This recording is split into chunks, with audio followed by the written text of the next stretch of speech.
This meeting will now come to order.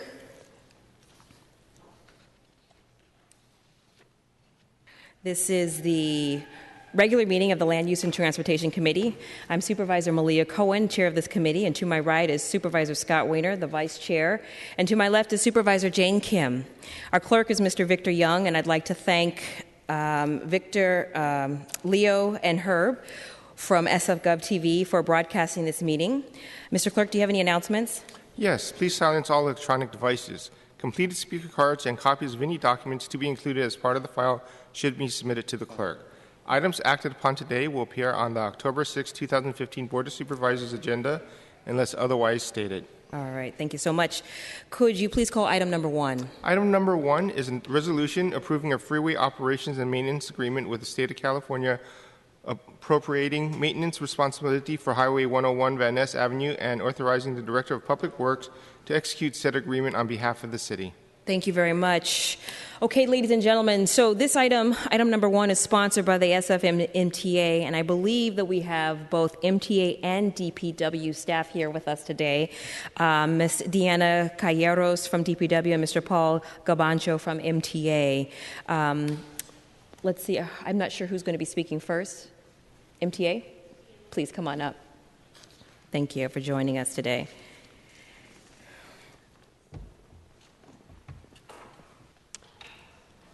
Good afternoon, supervisors. My name is Deanna Calleros, and I'm with the San Francisco Public Works. Can you please hold the mic to a little closer so we can hear you? Thank you. Sorry. Peter Cabancho is in the audience. He's the project manager with MTA for the Van Ness BRT Corridor Improvements Project. So the proposed resolution is for authorization to enter into a freeway operations and maintenance agreement with Caltrans and to clarify the maintenance of BRT facilities to be constructed along Van Ness Avenue, which is State Route 101. The city will be responsible for maintenance of the converted dedicated bus lanes, passenger platforms, and landscaping to be constructed as part of the project, and also as shown on Exhibit A. The remaining lanes will continue to be operated and maintained by Caltrans. Sidewalk areas continue to be the city's responsibility under the 2009 Delegated Maintenance Agreement. Peter, did you want to add anything? That's the summary of the agreement. If you have any questions. Great, thank you. Mr. Gabancho, did you want to add anything?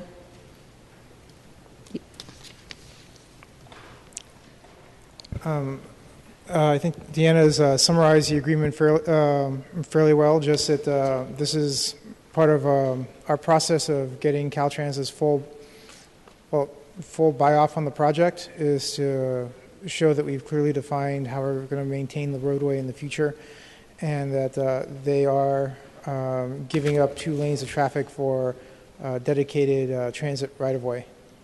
Fantastic, thank you. So my colleagues and I, we don't have questions at this time, so let's go ahead and take public comment on item number 1. Yeah. Thank you. I live in Santa Rosa since 1977 for many years, 6-7 years. And I go to San Francisco through the Golden Gate bus, or was it 80-70, all along the beautiful freeway of 101, through Petaluma, Cotati, Novato, Petaluma, San Rafael, and from that on to the south side, San Jose, I also go take the 101 usually, to the State City, Sri Buddhist Temple at evenings, weekend evenings. Of this beautiful freeway, Van Ness, it could have a connection in San Francisco, as you know, as a detour, Van Ness, certain spot, and then continue to San Jose from north, most people, they just go as far as the Santa Rosa. It's a very beautiful freeway. There's so much effort of construction, maintaining has been put onto this to maintain such a beautiful freeway. It's a beautiful freeway along the side, the side scene. All right, thank you, Mr. Yip. Are there any other members of the public that'd like to speak on item 1? Okay, seeing none, public comment is closed at this time. Colleagues, is there a motion for this item? Thank you. Motion made by Supervisor Kim to move this item forward with a positive recommendation, and that is a unanimous decision. This motion moves forward. Thank you. Mr. Clerk, could you please call item number 2? Item number 2 is an ordinance amending the planning code by establishing a new citywide transportation sustainability fee and suspending application of the existing transit impact development fee to clarify affordable housing and homeless shelter exemptions from the transportation sustainability fee, making conforming amendments to the area plan fee in the planning code. Thank you very much. Let's see, Supervisor Weiner, is there anything you'd like to say on item 2? Thank you very much, Madam Chair. This item is an important revamp, transformation, really, of our approach in San Francisco to transit impact development fees. We've had a transit impact development fee for about 35 years, but it's been very limited in its scope. It's never applied to residential. It has some very broad exemptions in it. And so this is a very important step forward in terms of funding our transportation system and taking a very broad look at the extent to which development should be assessed fees to support our transportation system. The city is growing significantly, and we need to make sure that we're all pitching in to fund transit as we hope and we expect will grow along with the rest of the growth in our city. This has been a long process. Colleagues, you may recall in 2012 when we updated the transit impact development fee, we adopted some changes, but the board overwhelmingly rejected others. And so it's coming to us again in this new forward-looking form, and I look forward to the discussion about it. I know there are a number of issues that we'll need to address at the board and make a number of policy decisions, and I'm looking forward to that discussion. I know that this item may get continued today. If it does, however, I still hope that folks will stick around to provide testimony, because I think given the importance of this legislation and given I know some of the controversies around a few different aspects of it, it's important for us to receive ample public feedback. I also look forward to the staff presentation. I know there's been discussion about whether and to what extent we should be raising the per square footage fee. And I think it's really important to hear what the methodology was for coming up with the proposal before us today, including issues around feasibility, because of course we want to make sure we're supporting our transit system. We also want to make sure that development is economically feasible, taking into account transit fees, but also inclusionary housing and childcare and all the other important impact fees that either are being assessed or will be assessed in the future. And so, Madam Chair, I look forward to the discussion. Great, thank you very much. I want to give Supervisor Kim an opportunity to say a few remarks.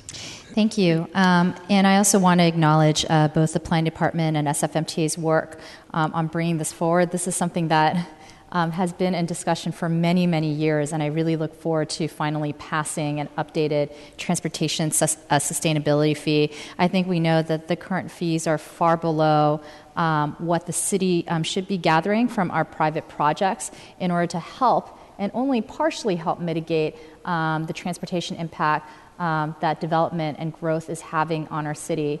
We are a city that is growing very quickly, especially during this time, and we want to make sure that all of our partners that are helping with that growth are also helping to allow us to provide the services and capital infrastructure improvements that are needed to really make sure that this is a city that can continue to move with public transit improvements and pedestrian and bike safety improvements.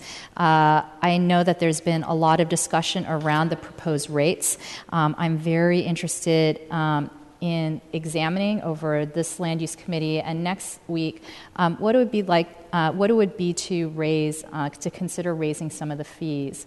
I'm very interested in the Planning Commission's recommendation of either going up to 33% of the nexus or looking at a graduated fee based on either project height or construction type or by the size of the project. I know that we have a balance that we need to make as policymakers where we can look both at the nexus study, the maximum that we could charge for the impact of development, but we also need to make sure that we are looking at the viability, the fiscal viability of projects as well when we charge those fees. And so I think that that balance is something that we can talk about today. I know that I'm also very interested in talking about grandfathering the projects that are currently in the pipeline. An example that I'll give is that we do have a project that's currently moving forward through the process.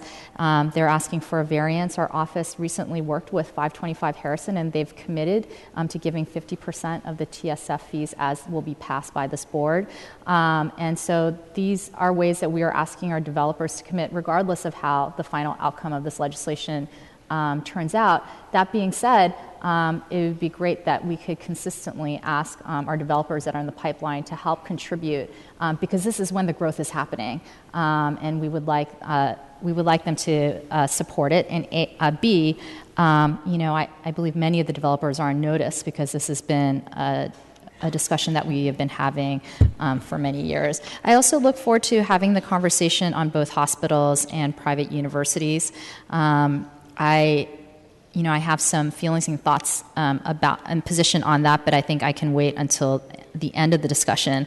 And finally, I just want to recognize Alicia John Baptiste, who moved her date of, well, not retirement, but moving on, departure, thank you, Supervisor Cohen, from the city so that she could be here at Land Use Committee today, and that is some true dedication to stay through committee. And I'm sorry that we might be continuing it, but maybe you can come back next Monday on behalf of Spur. So those are my comments. Thank you. All right, well, with that said, let's a perfect segue to bring up our next, actually, I was going to bring up Alicia, but if you, sorry, Director Ram, but okay, why don't you come up first? I'd be happy to defer to Ms. Jean-Baptiste, but I will say that the one advantage to you continuing in it is it does entice Alicia to stick around longer. So I would, although obviously we do want you to move this forward as well as she does as well.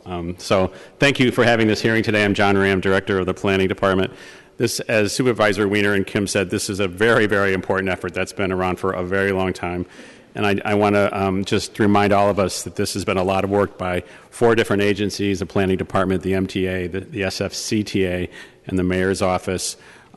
We've been working together to craft legislation and to put together a fee that reflects the needs and demands that new development does create. We all know, as has been stated, the city is growing at an unprecedented rate right now, and we think this is one important tool in the toolbox to help fund transportation improvements, and a very important tool it is.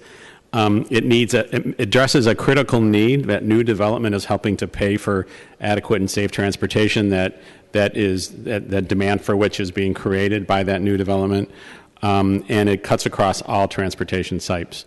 Importantly, as Supervisor Wiener said, this is the first time outside of the plan areas where we'll be asking residential development to pay for its transportation demand. And finally, before I turn it over to my colleague Ed Riskin from MTA, it's important that you recognize that this is one part of a 3-part program, the Transportation Sustainability Program.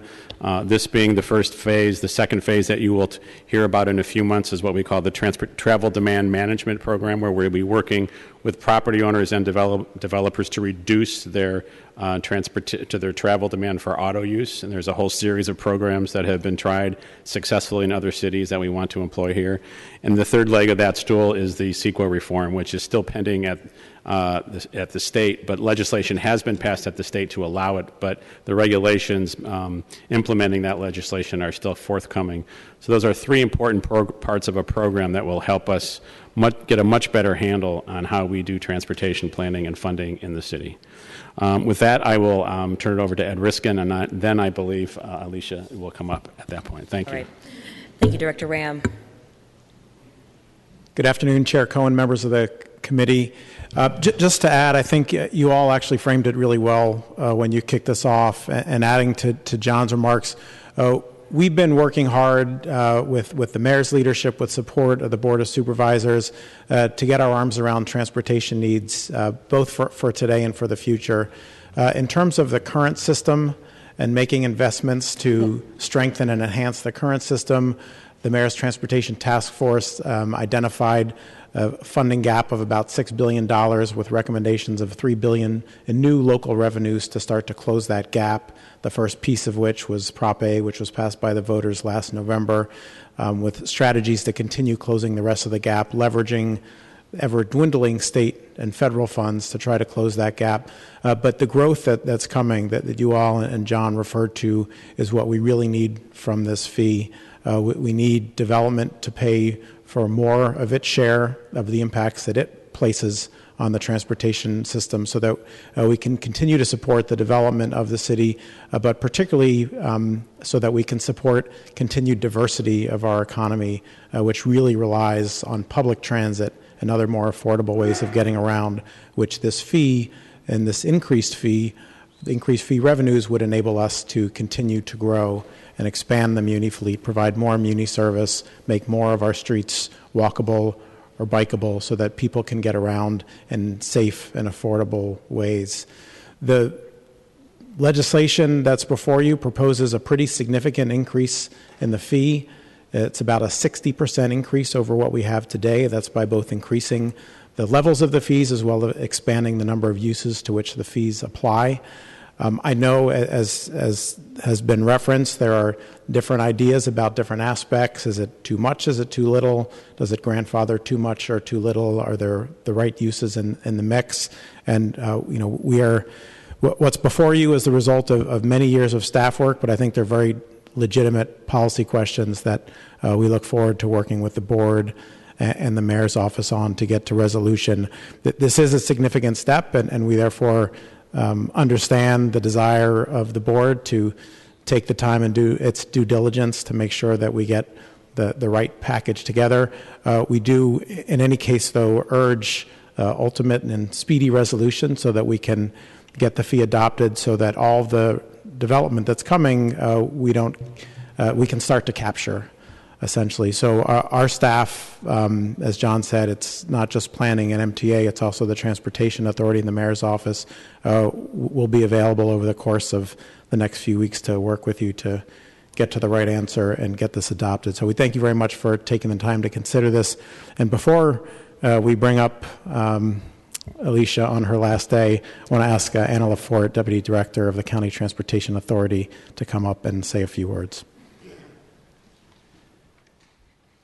Good afternoon, Supervisors. I'm Anna Lafort here on behalf of Tilly Chang from the San Francisco County Transportation Authority. I want to speak on behalf of our agency and express our strong support for this item and the TSP overall.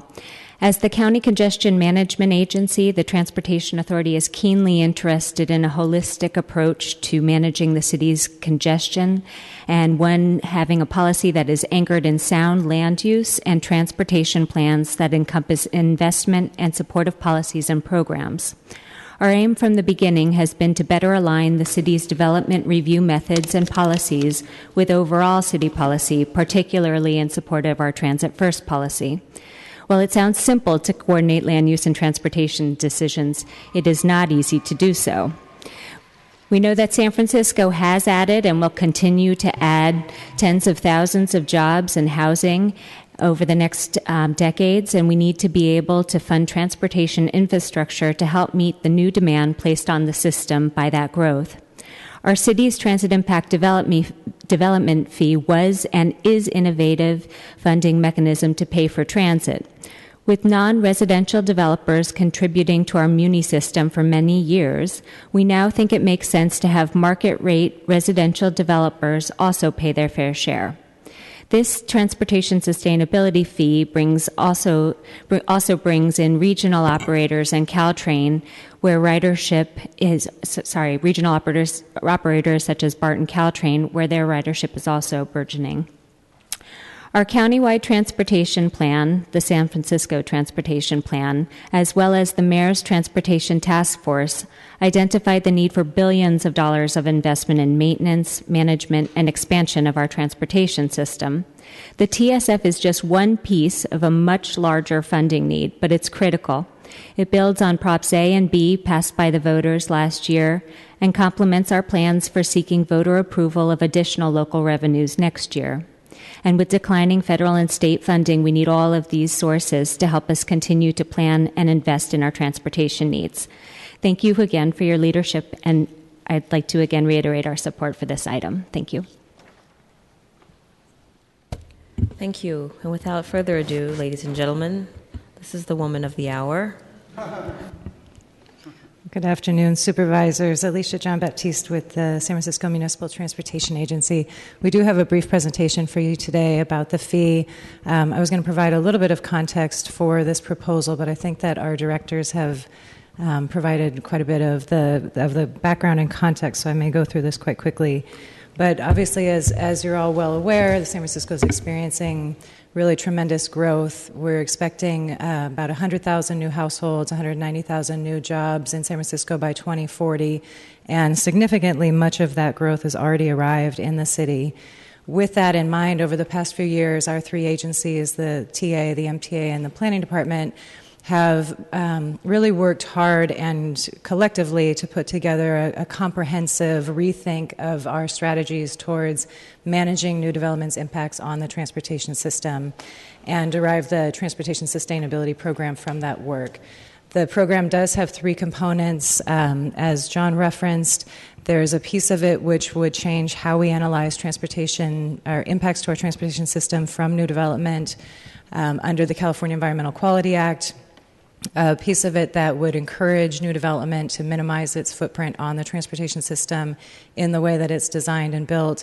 And then a third component, which is the focus of discussion today and the proposal that's in front of you, which is leveraging additional resources so that we can more fully invest in the capacity of our system to accommodate growth.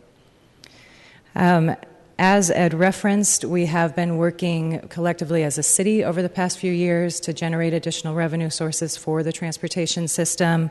One of the important pieces that came out of the work of the mayor's task force was a desire to prioritize the revenue sources being sought among the existing population of San Francisco through the voters on things such as maintaining a state of good repair of our existing assets and trying to squeeze a little more efficiency out of our existing system. So the funds that are proposed through ballot measures are typically oriented towards those uses, and where we have fewer funding sources is in the avenue of adding capacity to our transportation system. So our feeling was that taking another look at the impact fee structure for transit and transportation made a lot of sense in that it allowed our development partners to contribute a fair share to the upkeep and expansion of the transportation system. So the fee itself that's in front of you for consideration is a citywide impact fee for transportation. It would replace the existing transit impact development fee, which currently only applies to non-residential uses. Its applicability would be expanded to market rate residential as well as to some very large institutions. There would be no change in the status quo for nonprofit uses. The TIDF currently exempts most nonprofit uses. In determining how to set the rates that are now for your consideration, staff engaged consultants to do two different studies, and one was a Nexus study which looked at what it really quantified the impact of new development on the transportation system and the costs that the city would bear in order to mitigate those effects.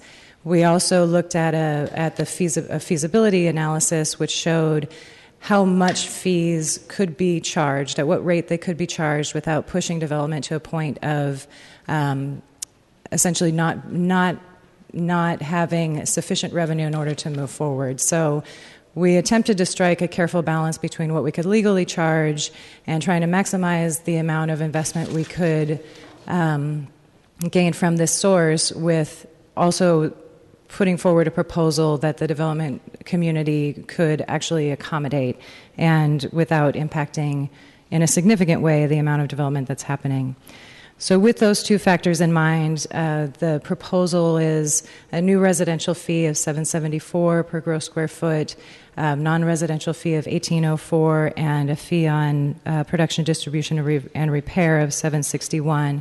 I should note that in parts of the city where we have area plans that have been adopted through this board, the projects are already paying an impact fee, a component of which funds either transit or transportation more globally.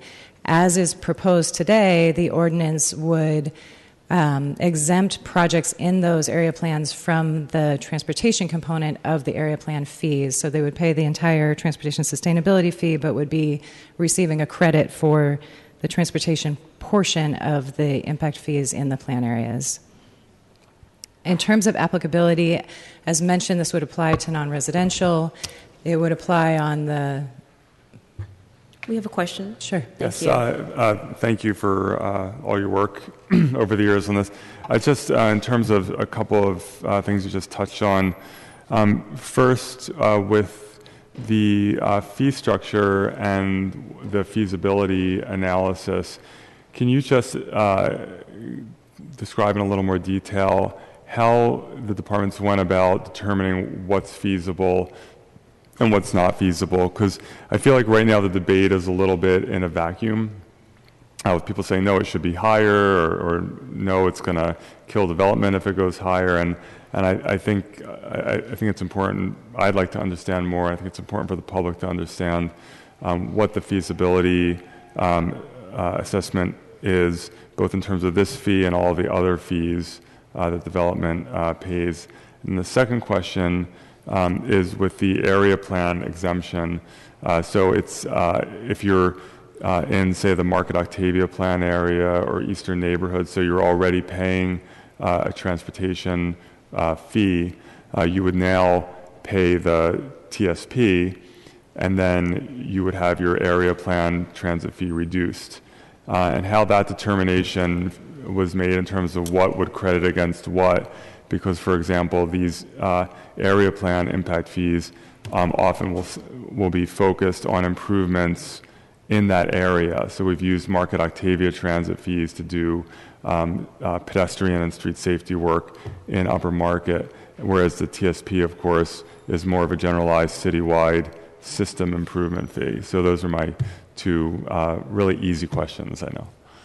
Sure. So I'll take the area plan impact fee question first, and I actually do have a slide here, if I can get that again, which shows how the calculation would work using Market Octavia as an example. So you would see that a project in the Market Octavia plan area would pay the $774 for the transportation sustainability fee. The current impact fee in Market Octavia is $10.92. However, the transit portion of that fee would be reduced from the Market Octavia plan area fee. So the project in total would end up paying $16.26. So that's just the actual calculation of how it would work as is proposed in the ordinance today.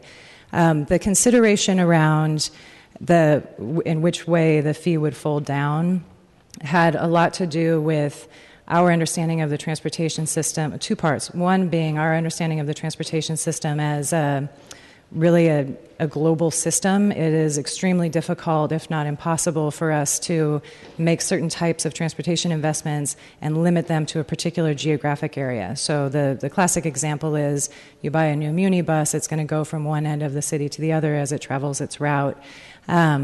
So with that consideration, we did emphasize the citywide investment to a greater degree.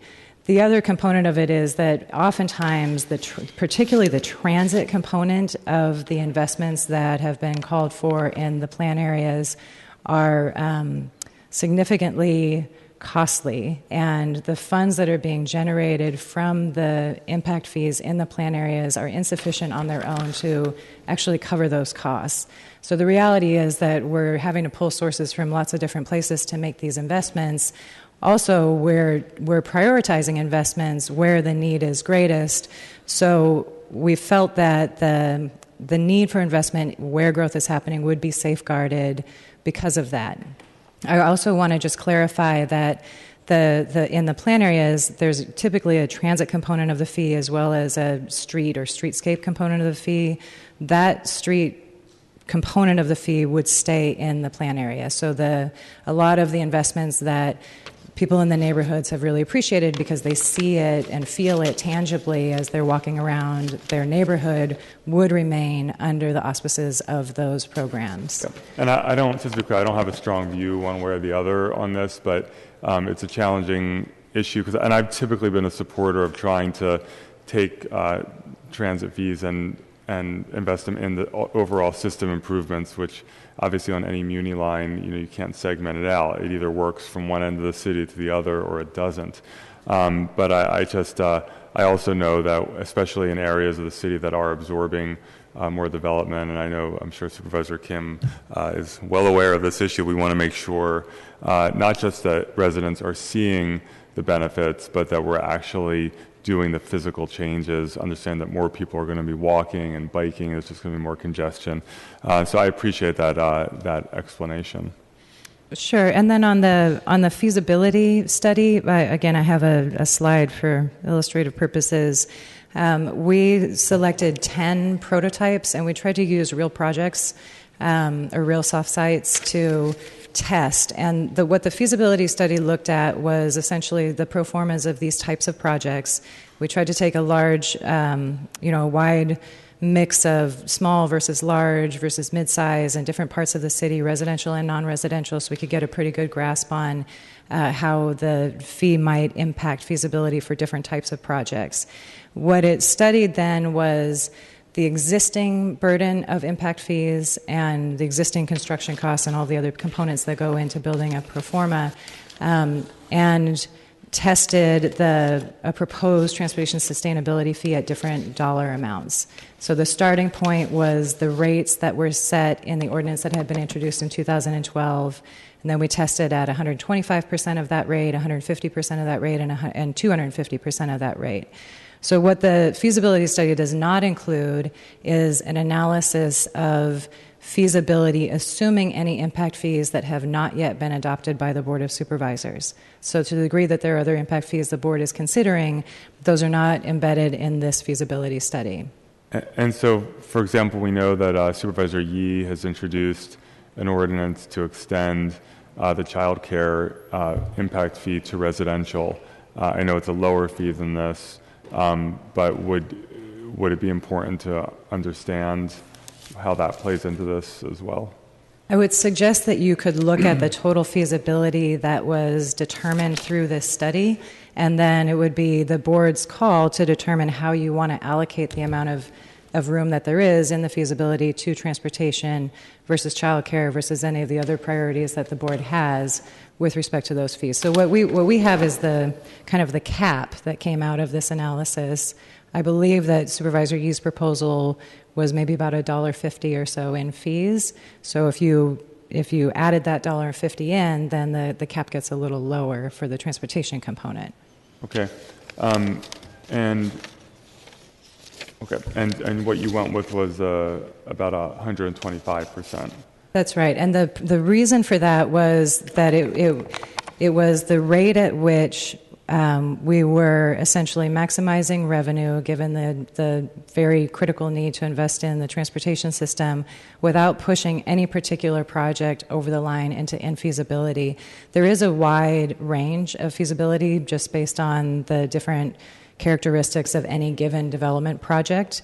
So this was trying to give a marker to where we felt that the fee could be set without endangering any of the particular types. And I ask these questions as someone who I'm open to an increase in the per square footage amount, but I also just want to make sure we get it right. And anyone who follows my work knows that I'm pretty voracious in terms of trying to get more money for transit.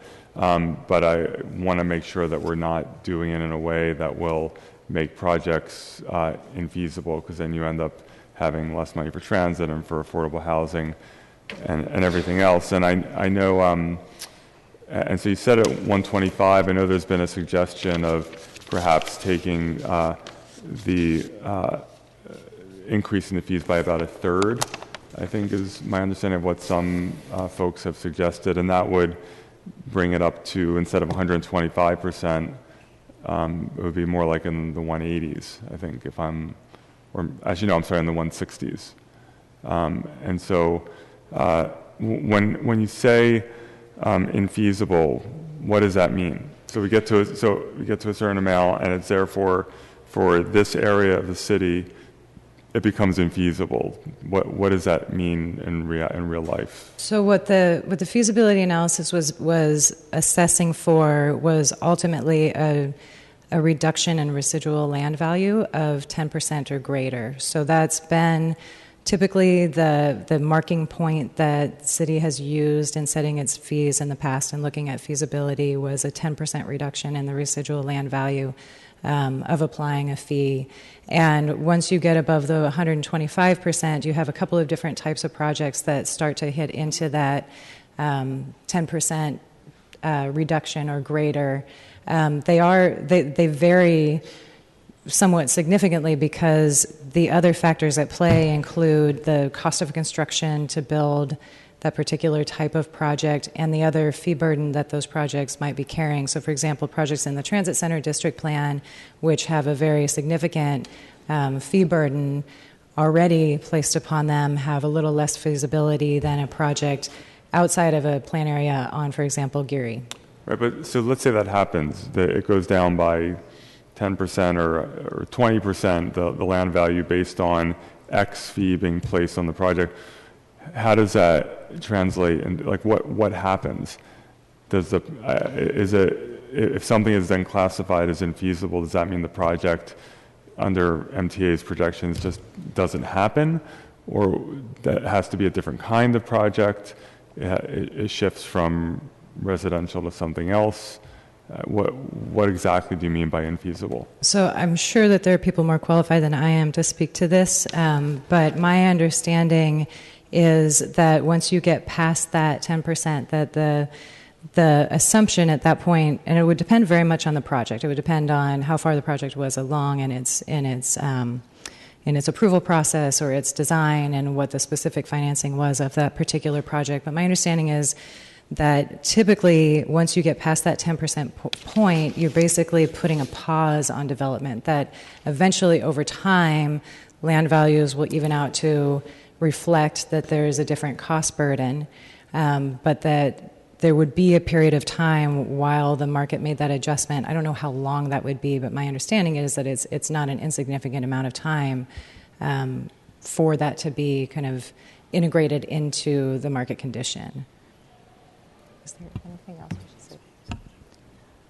Okay, thanks. And I guess as we go through this process, I'm definitely going to want more information, not necessarily from the departments, but also from the development community, because we've heard some concerns expressed sort of backing up exactly what will happen, because I know none of us wants to set up a situation where we're jeopardizing projects that could have significant affordable housing in them or generate significant affordable housing or transit fees. And also recognizing that right now residential pays zero. It's never, and so whatever fee we impose is going to take it from zero to that fee, which is a positive step forward, whatever happens in the future. Thank you, Supervisor. So I'll return to the presentation. I have go ahead. Sorry, I just want to follow up to that, and I do hope you come back next Monday and stay for another week with us. But being that the Planning Commission did recommend going to 33% of the nexus, what was the response regarding the economic feasibility study in terms of whether this was possible? So it looks like for some projects it would push them to the point that it was infeasible on others. Was it based on project size? Because some of the feedback that we're getting right now is that perhaps we should look at tiering TSF based on either number of units or square footage, or that we look at it via project height and construction type. Would that kind of help us get to that sweet spot? Because I think that that's what we're looking for here at Land Use Committee. We want to make sure that we are asking private developers to pay their fair share in helping us build a stronger city, which involves a very good public transit system and bike ped network. But we also want to make sure that we allow development to move forward, and the fees aren't the reason why that doesn't happen. When we start to look at tiering based on these types, does that help us get to a place where we can raise fees but keep maybe the smaller projects feasible by keeping their fees at the lower rate? So just to clarify, the Planning Commission's recommendation was to consider raising the fees up to 33% of the nexus where feasible. Okay. So they specifically included a recommendation to consider feasibility in that analysis. From our perspective, having looked at a variety of different project types as we've sorted through that set of recommendations, we would recommend that the board consider using the size of the project, either the number of units on the residential side or the square footage on the non-residential side, as the closest proxy to feasibility. Okay. We have found, Sarah Jones from Planning was just telling me the other day that she was reviewing a project that was, I think, 300 units, but only, had a height limit of only 40. So using height or kind of typology is a little less accurate, we believe. That makes sense. I think that when you have a large floor plate or large parcel, you can build up to 8 feet and still get a lot of units. So that makes a lot of sense. And I'm just wondering, have we examined what the fee increases could look like and still meet our economic feasibility criteria? So I know we've had some suggestions from some of our advocates and members of the public about how high we can raise the fee, $1, $3, $5. Have we examined which one of those might be feasible? So it does, again, depend somewhat on the specifics of the project. And it also depends that one of the other Planning Commission recommendations for the board's consideration was to consider eliminating the area plan credit. Right. And if the board were to take that action, the effective rate that projects would be charged in the plan areas would increase anywhere between $1 and $3. Anyway. So it sort of depends on how you end up layering it, what the ultimate feasibility is. Also, if you were to look at project size, levying a higher fee on projects that are bigger would be more absorbable than a higher fee on the smaller projects, right, just based on the results of the feasibility analysis. And I'm really open to that discussion of removing the credit for plan area, but I would like to understand that better in terms of which one is the better increase to look at. Is it letting go of the credit, or is it looking at a tiered fee? I think the one question that came up, of course, was with the Transit Center District Plan, where the fees are relatively high. If we didn't allow a credit in that area plan, is the thinking that we would impact the feasibility of some of those major and very large projects? My understanding on the Transit Center District Plan, and folks from the Planning Department can correct me if I'm wrong, is that those projects are actually at the top of feasibility based on the rates that have been proposed today. So either eliminating the plan area credit or adding additional cost. Is it just on the non-residential? Oh, there's no credit. Okay. I got it. Thank you. My apologies. I've been corrected. There is no credit in the TCDP, so eliminating credit wouldn't have any impact. But the residential projects in the TCDP are the ones that are at the edge of feasibility as the proposal stands today. Okay, so I'm sorry. So the way that TSF is currently proposed to the board, there is a credit for all area plans except for a Transit Center District Plan.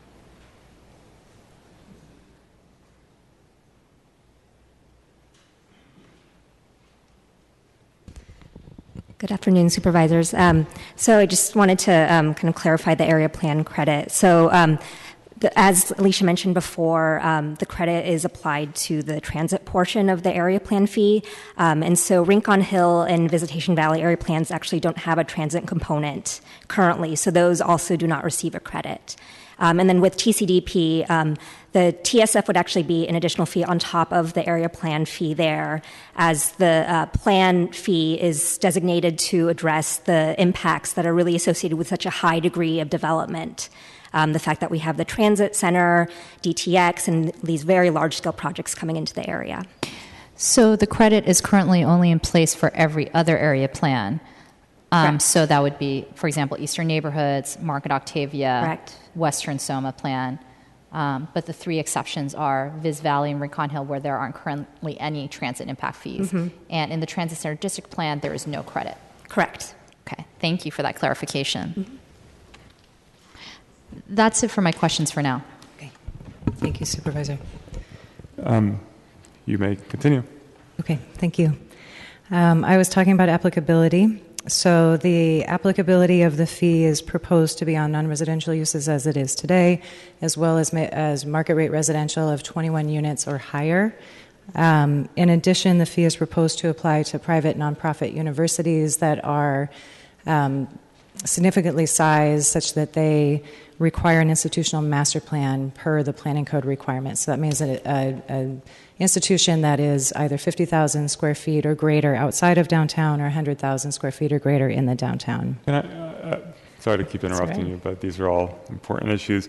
In terms of student housing, and it's obviously an issue I care a lot about since I authored the student housing legislation and follow up to the legislation that Supervisor Dufty did before I took office. And we have just a dramatic shortage of student housing in San Francisco. And the legislation that we've progressively authored over time has really relieved student housing of various obligations. They don't have an inclusionary housing requirement. We've relieved them of other obligations as well, just to make it as easy and inexpensive as possible for universities to build housing, instead of just throwing students into the general housing pool to compete for our overstretched housing stock. And so understanding that student housing does have transit impacts, pretty much any development does, in terms of the rationale for a nonprofit university to have to pay the TSP when they don't have to pay inclusionary housing, for example. I'm curious if you could comment on that. Sure. Similar to how the fee rates were constructed, when looking at the application of the fee, what we were considering was what is driving the impact to the transportation system, and to a significant degree, large institutions have a pretty big footprint on the transportation system. So we looked at that side of it, and again, similarly to doing the feasibility analysis on setting the fee rates, we also considered the ability of an institution to pay the fee. So nonprofits, again, would not be subject to the TSF, but with an institution that is sizable, and really you have to be quite large in order to meet the requirements of the institutional master plan, the feeling was that there was both a significant impact as well as more of a capacity to actually make that contribution. It's clearly the board's decision on how you want to ensure that the fee is in conformance with the city's policy priorities globally. There are a number of exemptions that are included in the fee, which include affordable housing, middle-income housing, small residential, small business, nonprofits that are under that size threshold of the institutional master plan. So it's something for the board to consider. The thinking was simply major impact and more capacity to actually make a contribution. And I think one of the oddities here is with the student housing, as far as we know it, I think there's at least that we know of one project that's subject to it, in part because a number of our universities have sovereign immunity because they're state institutions, and UCSF, SF State, et cetera, and so they don't have to pay it. So it's just a little bit of an odd situation, but I do appreciate the explanation. Okay, so I was just reviewing the exemptions, and again, the exemptions were built in an effort to have conformity or to have this fee really be consistent with other policy priorities that the city has. I think I went over most of these. The other exemption in the ordinance as it stands today is an exemption for the nonprofit hospitals. So they also typically will trigger a requirement for an institutional master plan, but the thinking in constructing this is that we also know that the hospitals are subject to state requirements to do massive seismic overhauls between now and 2030. And so what the ordinance includes is language that suggests that the board consider applying the fee to hospitals at such time as they've completed the seismic requirements, which is currently estimated for 2030. The ordinance also includes a grandfathering proposal. As constructed today, the grandfathering would be that any project which receives its entitlements prior to the effective date of the ordinance would not pay the fee, assuming it's residential. On the non-residential side, projects would continue to be subject to the transit impact development fee just as they are today and would be required to pay those fees. Projects which are in the pipeline but which haven't received their entitlements by the time the ordinance is effective would either pay on the non-residential side the existing transit impact development fee or on the residential side 50% of the proposed TSF rate. If the proposal goes forward as currently constructed, we would expect to generate about $14 million in net new revenue from this fee, added to the funding that's currently received from the Transit Impact Development Fee. That would be about $38 million a year in funding for the transportation system. Because, again, what we're really focused on here is expanding transit capacity, these funds would be targeted toward not just Muni, but also BART and Caltrain capacity expansion projects, including things like expanding Muni's fleet, for which we don't receive any formula funding, BART's station capacity improvements, which they're proposing. And there is also a component in the fee which is specifically dedicated to bicycle and pedestrian improvements, particularly safety improvements. So we have, over the past number of months, done a fair bit of outreach with stakeholders, including the various CACs in the plan areas, the small business community, development community, transportation and housing advocates, and of course boards and commissions. And just to review what we've heard from the boards and commissions, we presented this item to both the Small Business Commission and the Municipal Transportation Agency Board of Directors. Both of those bodies unanimously recommended approval of the proposed ordinance. The Planning Commission also unanimously recommended approval, however, with a number of modifications that they recommended that the board consider. I think we've covered a few of them already, but one of their recommendations is that the board consider amending the grandfathering proposal such that projects which applied for an entitlement application after July 1, 2014 would pay 75% of the TSF rather than 50% of the TSF. The Commission also recommended exempting the universities from the fee and instead to apply the fee to the hospitals at this time.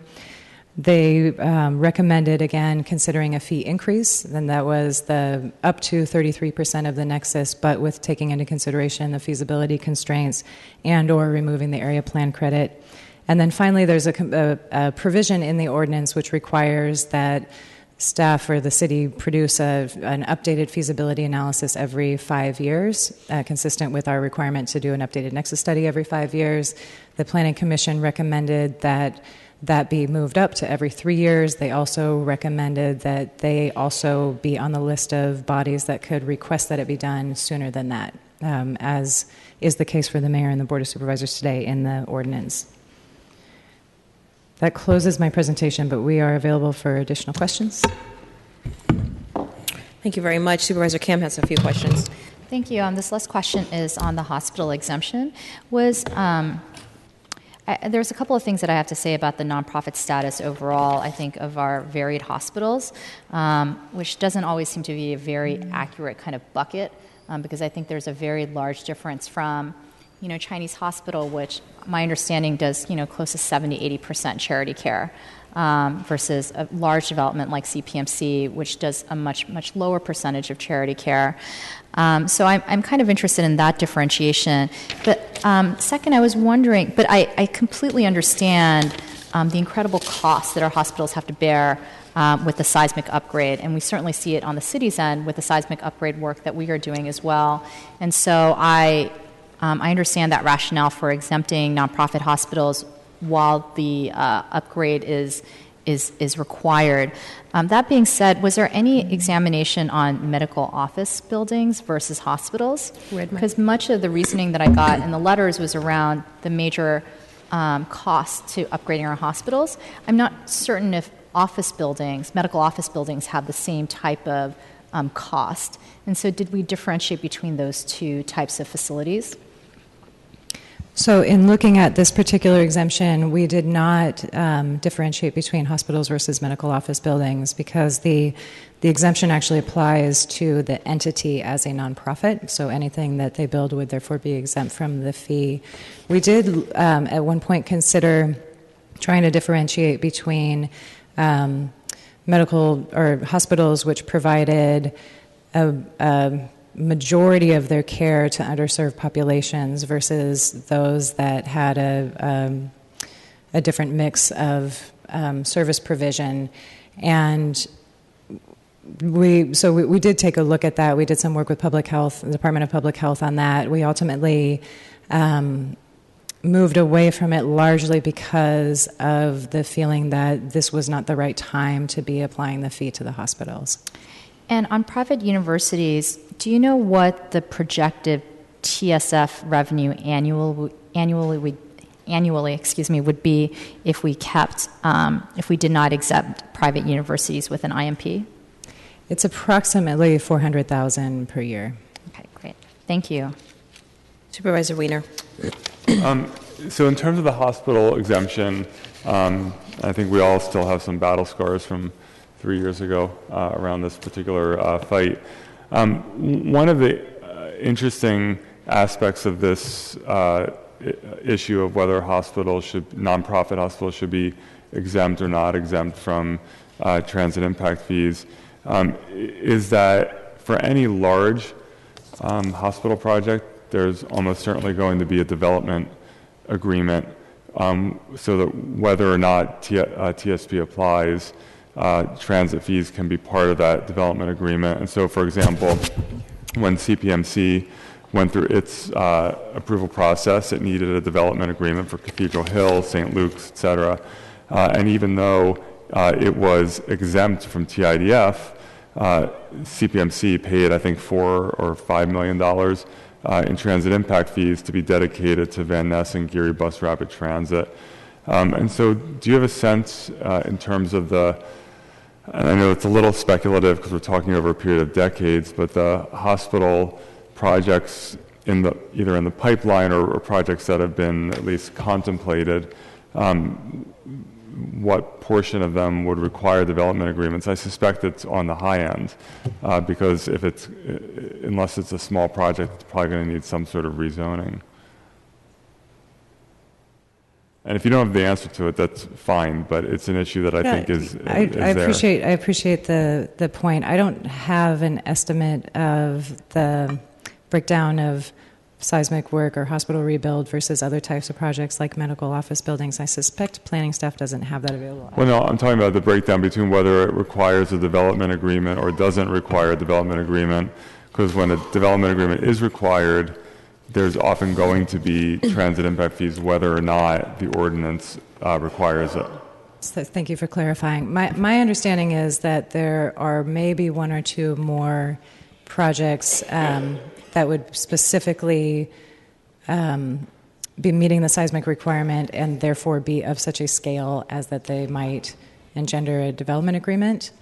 I'm not aware of additional ones beyond that. Okay, thank you. Thank you. Supervisor Avalos has joined us. He has a few questions. I'm sorry. I think Mr. Ram. Director Ram, did you want to? I was just going to say part of the analysis of whether they will require a development agreement or not would be based on the extent of the work, and it's not clear to me at this point what the work would be. I mean, we know that a couple of our large hospitals have to do seismic upgrade. What's not clear is how much they're going to expand or not, and whether it's going to be on site. So if they're simply replacing square footage on site, they wouldn't be subject, because just like any other user, if you're simply upgrading existing square footage, the fees don't apply. So it'd only be if they're relocating or expanding the existing square footage. And I could see a situation where we don't do a DA depending on the size of that project. Thank you. Thank you. Supervisor Avalos? Thank you. That was good to know for clarification as what types of hospital would be subject. I'm sorry I wasn't here for the whole presentation, but I have been kind of tracking the TSF, and actually it's a really incredible time to be actually renewing what is our transit impact fee with the TSF. And what we're doing more than anything is we're setting a precedent about how we look at development and align development with our transportation needs. In San Francisco, looking at the entire city, my concern has been that as we are seeing development happen in certain parts of the city, we're not seeing the similar growth in serving our transit facilities elsewhere where that development isn't happening, and District 11 is one of those areas that is not doing so well with that. So that was originally my interest in kind of weighing in at this earlier stage in this process. But I think more than anything, it makes sense that we have a discussion that can set a precedent for how we look at other sources of transportation funding and how we actually support and move forward on what kind of fees development does pay when we develop in the city. And I know there's been a few discussions today about what types of structures to create, and I just want to put out what I'm interested in and what makes a lot of sense. When it comes to the hospital exemption, I've been telling people that I actually would like to eliminate the hospital exemption.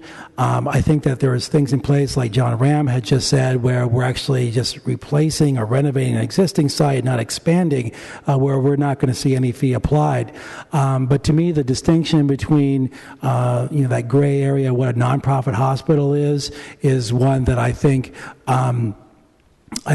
we should be able to address in the legislation moving forward. So I think a level of charity care could be indication where there's a higher level of charity care, that those hospitals that provide, say it's over 50% charity care, should be exempted when they're actually building new space, additional space. But those that actually have lower charity care that aren't already grandfathered in with their own fees in their existing development should actually contribute to the TSF. I'm also interested in, now that we're looping in residential into the TSF, which didn't exist in the TIDF, is that we're looking at different types and sizes of development. So I know we currently have 21 and over. Our fee is $7.74 a square foot, which is 25% of the nexus. But we're not seeing the same types of development in other parts of San Francisco. The 21 to 50 units could be something that happens in District 11, but we're probably not going to see a 51 to 99 number of units in District 11, but elsewhere you could. And so there are different values, land values for each of these types of development. In District 11, you'll see something that will be less of a value than something that'll be elsewhere in San Francisco. So it makes sense that we actually tier according to size and number of units for residential. And so I have a sheet I could hand out with my colleagues here. I'm not on the committee to make amendments, but certainly if it comes to the full board, these will be the discussions that I want to renew there. So it's important that it's amendments are thoroughly discussed here and in the Land Use Committee. To me, the over 100 units should be something that actually has the highest fee, up to 33% of the nexus. And we're seeing that the residential development that has a larger number of units actually are able to be economically feasible despite a higher fee. We know that from the economic feasibility study that had been done. Non-residential, also looking at seeing how that can be tiered as well. And what I have proposed or what I have here in my notes aren't egregious, and we're still under 33% of the nexus when we have the different tiered developments for non-residential. I like what was mentioned about grandfathering in for residential. projects that came and sought to initiate the permit process before July 1st, 2014, like having some tiered approach. Many of the projects that actually started initiating their development and planning knew that we were having this discussion about the TIDF and TSF, and that TSF was going to include residential. That's been well before us, and it can be anticipated by a lot of developers coming in. So I think that to me is like important that we actually don't necessarily make those developments pay the entire fee, but we have a tiered approach for those projects. Similarly with non-residential, to see that happening as well.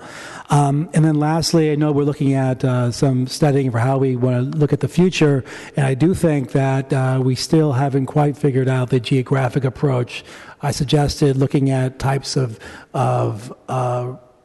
development in terms of number of units, but I think there are also different land values for different parts of San Francisco that really should be considered. If we actually have a fee that on parts of San Francisco where the land values aren't quite as high as other places, we could create a disincentive to develop when we apply any fee whatsoever. So I want to look at in the future we can actually build that in to do some really good studying about how we might be able to structure a geographic base fee structure. Thank you. Thank you very much. Colleagues, are there any other questions? Last remarks? Thank you. Okay, thank you. So I have a couple remarks, but I will reserve them for after public comment. We have some note cards, and I know we've got some people that are anxious to speak on this item. So when I call your name, please line up. And just as a reminder, you'll have 2 minutes. You'll hear a soft chime, and then that will indicate that there's 30 seconds left. First, I have Edward Mason, Liz Miles, Barbara Westover, and then Monica Dagenhart, and then followed by David Serrano-Sewell.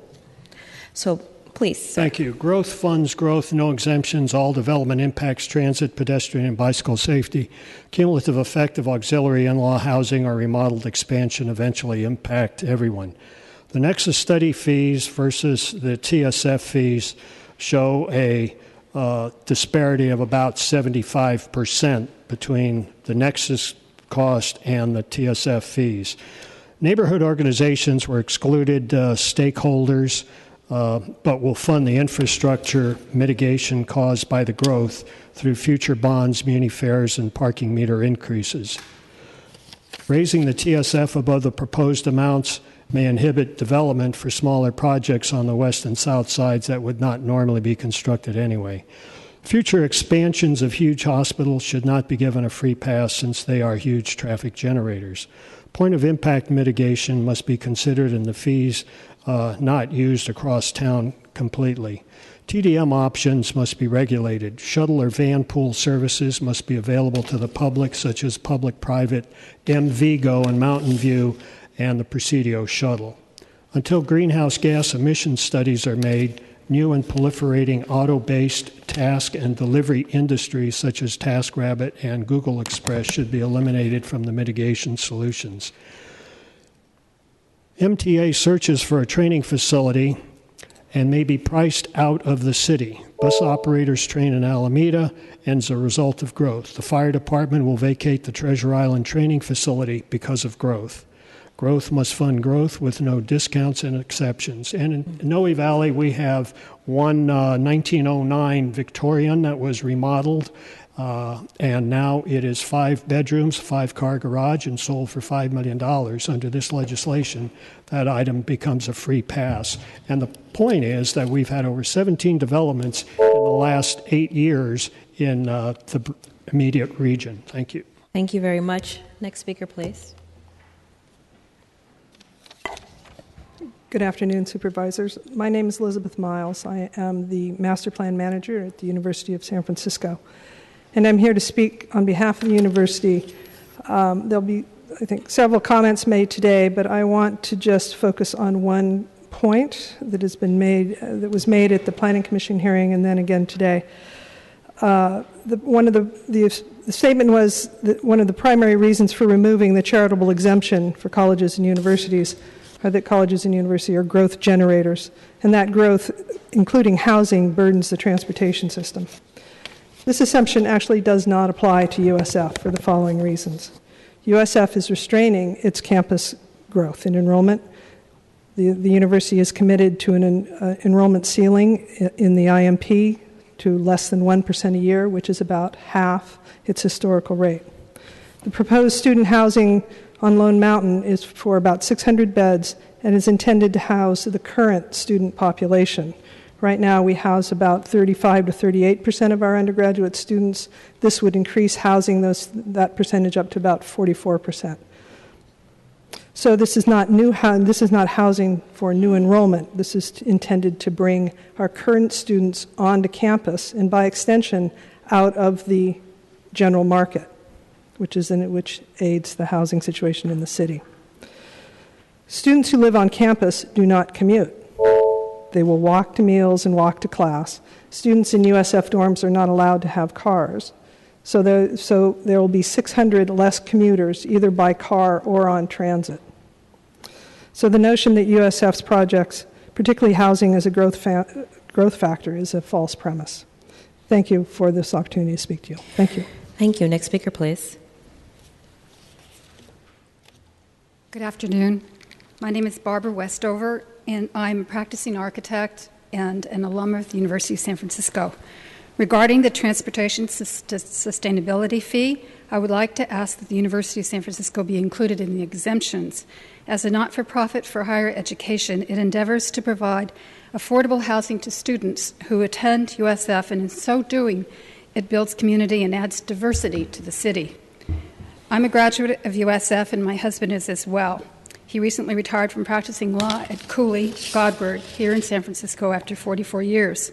We both won academic scholarships to USF, and we were both in great financial need. My father died when I was 12, and his was killed in World War II. Our widowed mothers would never have allowed us to go to school in the city without the university providing us housing. You must see the banisters on the light posts that urge change the world from here. USF, since 1855, has been encouraging students to weave themselves into the fabric of the city. Pro urbe et university means a traditional motto means for the and the university. 53 years ago, when I was a freshman at USF, I volunteered to teach basketball skills in the Western Addition. I probably learned more than I taught, but I was down there with the kids. And I volunteered to usher at when Martin Luther King and Billy Graham spoke. Today, USF students think beyond themselves, and they volunteer in homeless shelters, local schools, arts, community, and they have a community garden. They need a place to live while they're here.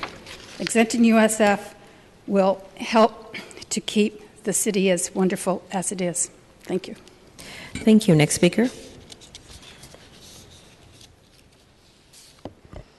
Hello. Thank you for having me and providing me this opportunity to speak to you all today. My name is Monica Degenhardt, and I'm a second-year graduate student in the Higher Education and Student Affairs program at USF. I am from the suburbs of Chicago and did my undergraduate work there, and I moved to San Francisco for graduate school. I chose USF because I resonated with the mission and values of USF. It was a wonderful higher education and student affairs program. And importantly, my graduate assistantship offered on-campus housing, and I would not have gone to USF if I wasn't offered this opportunity to have on-campus housing. I'm here today to ask that charitable exemption for colleges and universities is to be retained. USF is proposing to build a new residence hall on campus, and I am concerned that this fee will have a significant negative impact on student housing.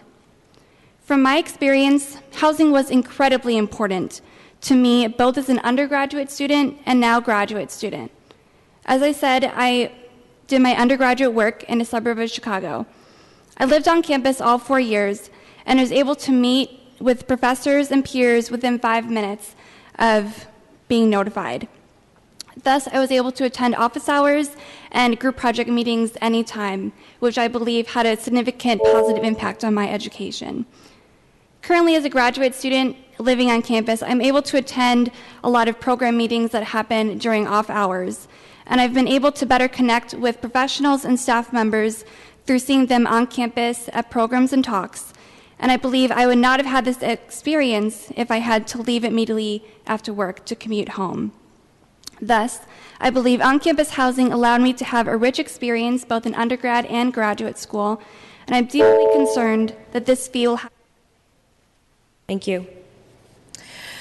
Next group of speakers will be Abby Yar, Stuart Fong, Sister Mary Kilgreff, Peter Strauss, Nicole Ferrara, Tom Radulovich. Thank you. Madam Chair, thank you. If it pleases the committee, we have another hospital person, Mr. John Gressman, who's here in support. And if you could speak while we have the hospital portion, if you'll indulge leave it to your discretion. Thank you. David Serrano Sewell, Hospital Council of Northern and Central California, here to represent the 10 hospitals, our trade group of 10 hospitals here in San Francisco. And I want to speak about the impact it has on not-for-profit hospitals. I'll be brief. Every not-for-profit hospital is organized under the same set of legal principles, exclusively organized as a not-for-profit status, whether you're Chinese hospital, CPMC, Kaiser, or Dignity. You are subject to those strict IRS and state tax codes. That means every not-for-profit hospital has to demonstrate their not-for-profit status. And you're going to hear from speakers who will give some very real-life examples of how they do that in the community. One thing to remember is modern hospital construction is unique. It's expensive. There are seismic upgrades, all of this resulting in a larger footprint with the same number of hospital beds and employees. Why is this? State regulatory oversight. Seismic upgrades. Statewide, it's $110 billion. We know that construction has gone up considerably, some 57% in the last 15 years. All this results in a larger footprint with the same number of hospital beds and employees. We want to talk just briefly about the Nexus study and how it treats not-for-profit hospitals, how it doesn't account for the unique construction aspects that I've just touched on. One, it lumps us all together in the not-for-residential category. We know our trips are different. And then two, as it relates to medical services employee density, it says 350 square feet. We know from our discussions and experts that it's closer to 600 to 1,000 square feet. So it's a little different. And then lastly, as it relates to the economic... Sorry. Thank you. Thank you. Next speaker, please.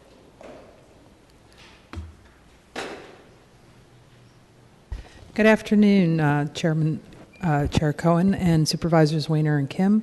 I'm Abby Yant. I work at St. Francis Memorial Hospital, a Dignity Health Hospital here in San Francisco, and I'm here just to talk a little bit about community benefit, which is the demonstration of a hospital's nonprofit hospital status, in that all nonprofit hospitals are required to do that, and there's three major components of community benefit, which I want to be certain we all appreciate. One, which we talk about quite frequently, is the level of charity care, which is very important and core to the mission of nonprofit hospitals. The second is the Medi-Cal shortfall, which with all the expansion of folks into Medi-Cal, of course, we've seen a shift of charity care into the Medi-Cal shortfall, and the community benefit programming, of which we have a lot of programs in the community that really are directed towards serving people in the community or even addressing some of the more upstream factors that affect people's health. I know Supervisor Kim's very familiar with the Tenderloin Health Improvement Project, which really has extended ourselves into improving parks and safety on the streets and things that are definitely affect the impact of health but aren't exact hospitalization. It's also important to recognize that the additional fees on nonprofit hospitals in the form of supporting infrastructure such as transportation is a little bit of a slippery slope, in that those costs get get rolled back into the cost of health care, and therefore we end up paying for that again through the rising cost of health care. So I think it's important that we understand that those fees just come right back at us. And if we are negotiating those fees, whether it's in a future development agreement for the Dignity Health hospitals or past development agreements for Chinese and CPMC, that were very specific to the communities they serve, that makes a lot more sense than rolling it in as a general fund support mechanism to support infrastructure in the city. Thank you.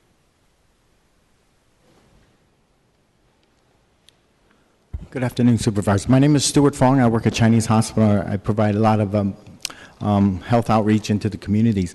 As you know, Chinese Hospital is an independent nonprofit hospital. We're nonprofit as is all the other hospitals. What I like to talk about is the programs that we develop and what we work with. And this is with all the hospitals because we partner with all of them. And the projects include this SF Hep B Free program, the Children's Oral Health that SF Hep just came out with a report on. We have the Diabetes Initiative. With this, without the partners of the hospital, a lot of these programs wouldn't be able to survive or sustain itself. For Chinese Hospital, another hospital, it's about planning. So what we want to do is also expand into the community, whether that's with hospital-based clinics. If we were to have to pay additional taxes, that would jeopardize our ability to expand our clinics in the community, and it would be extremely challenging to raise money to meet these fees. A lot of the work that we do in the hospitals and the clinics and the community is to provide better care, and we also want to be able to provide this care without having the effect of healthcare costs. Thank you. Thank you. Next speaker, please. Good afternoon, Madam Chair and Supervisors. My name is Sister Mary Kilgariff. I'm a Sister of Mercy, and for the past many years I have worked at St. Mary's Medical Center as the liaison for community health. I was born in San Francisco of immigrant parents and raised in the Ingleside. I entered the Sisters of Mercy in 1963, and I received my nursing degree from the School of Nursing at USF in 1971, and went on in 2001 to receive my master's in nursing in community health with a focus on management of clinical systems within the community health setting. I love my city, San Francisco. It's rich in diversity, acceptance of people, regardless of ethnicity, gender orientation, economic or social standing. As a nurse, I have always felt that community health was the way to bring about the key to illness prevention, health education, and referral for people who live in San Francisco community.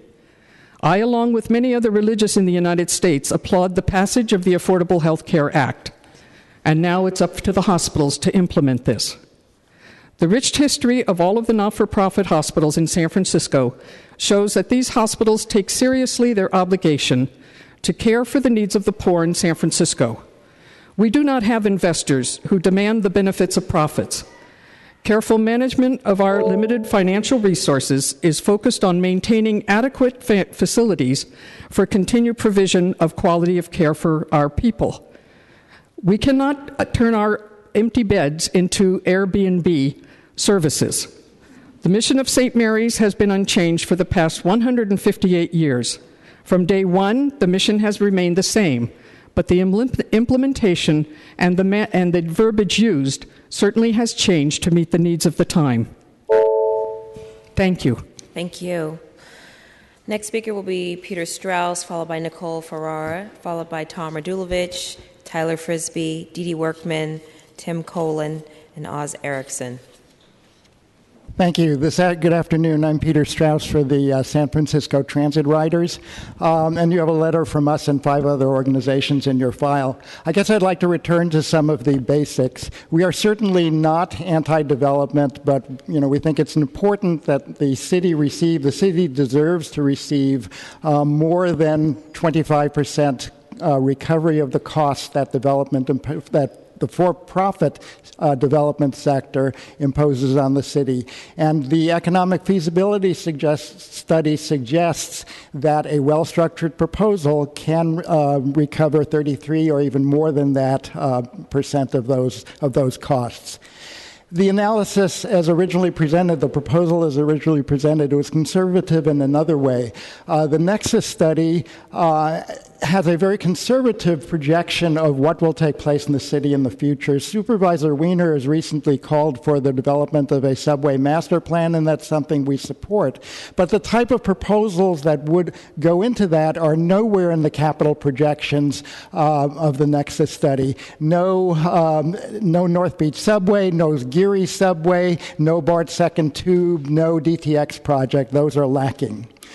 As you go forward, what should you do? We're not going to, recommend specifics here, but I think it's important that you keep the goal in mind.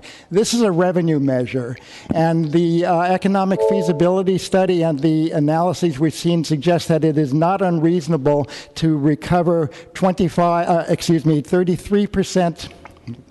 25 to $30 million annually from this fee, not in addition to what TIDF generates, not just the proposed $14 million. We urge you to set an absolute floor of adding to the TIDF fee recovery of at least $20 million as a floor. We support the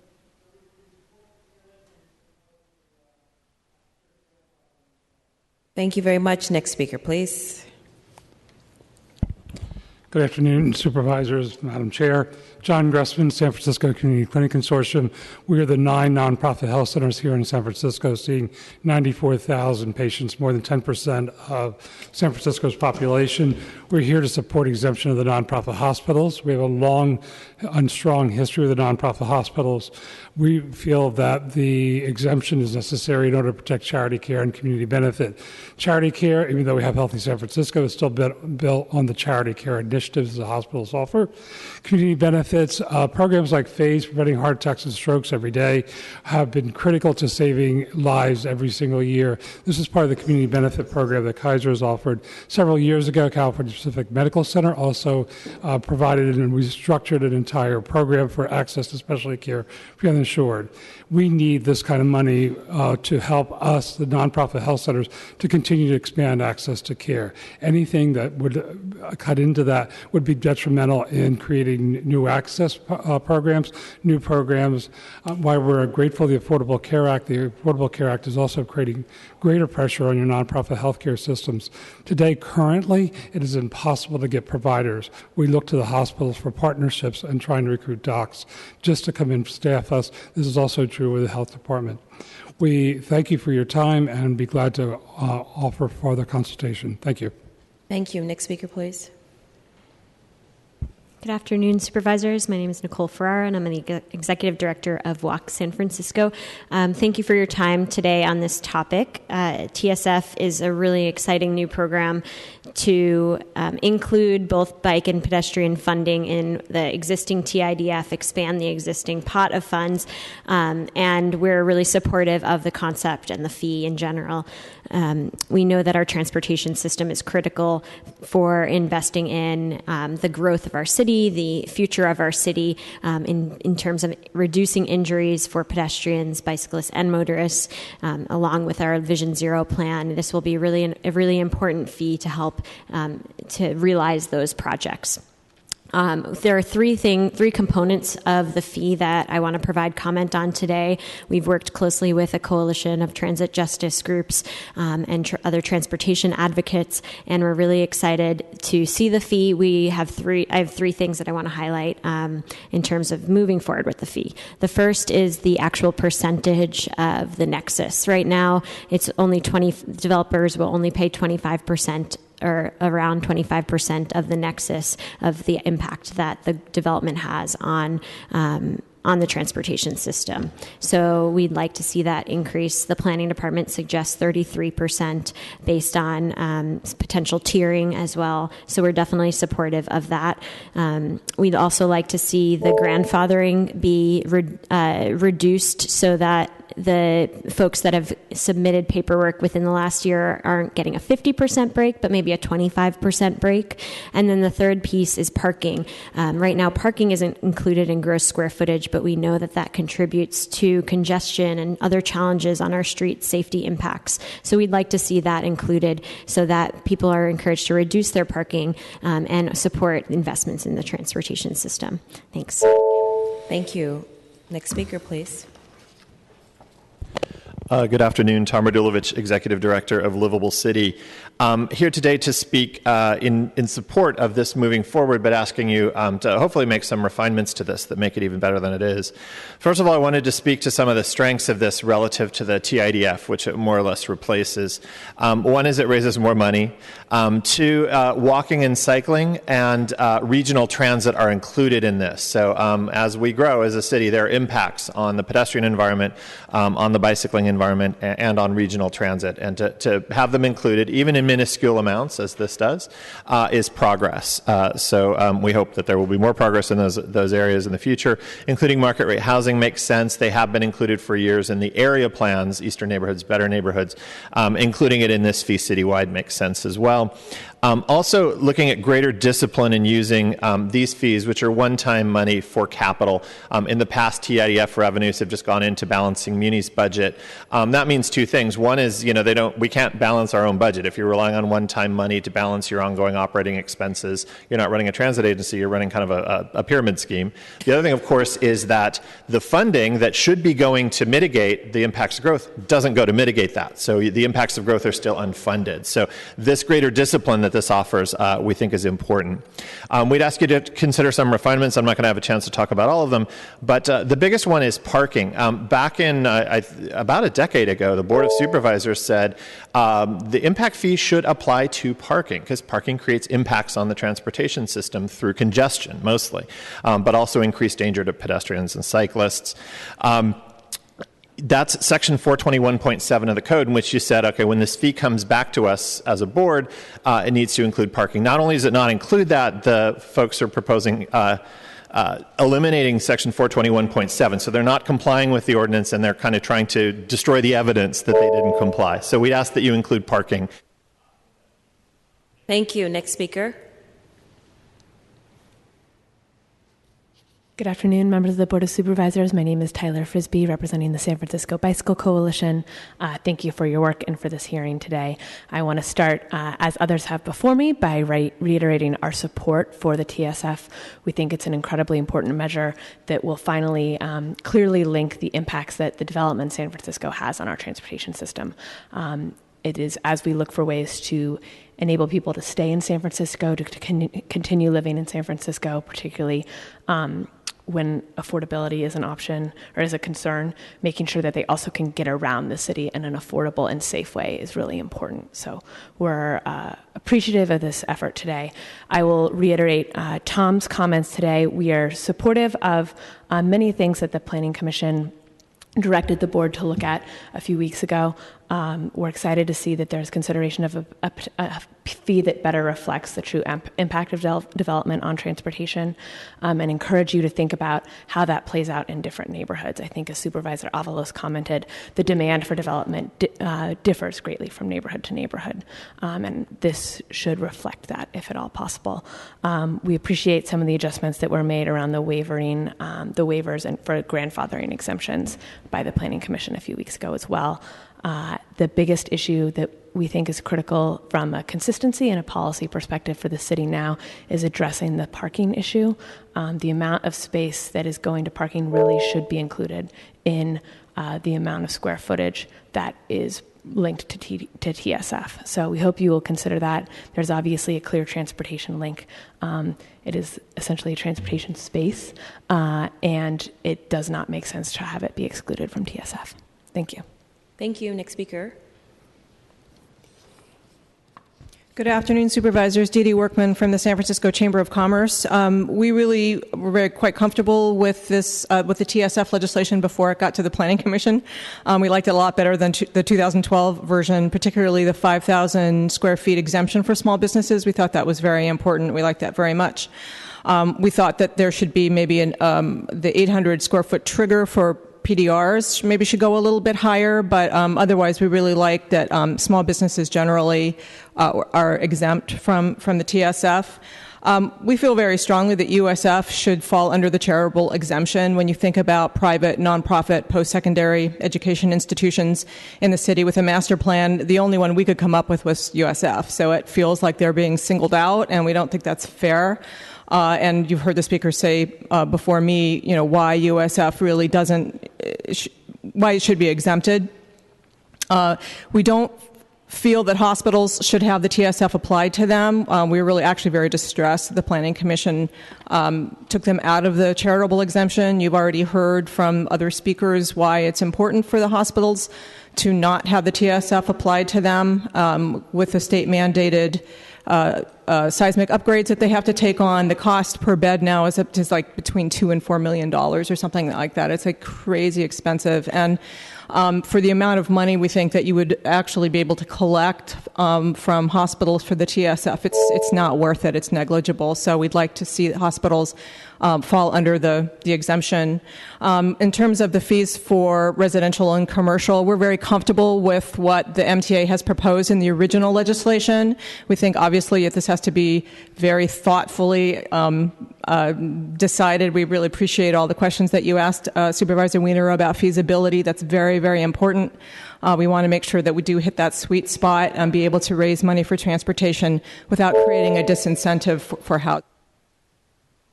Thank you. Next speaker.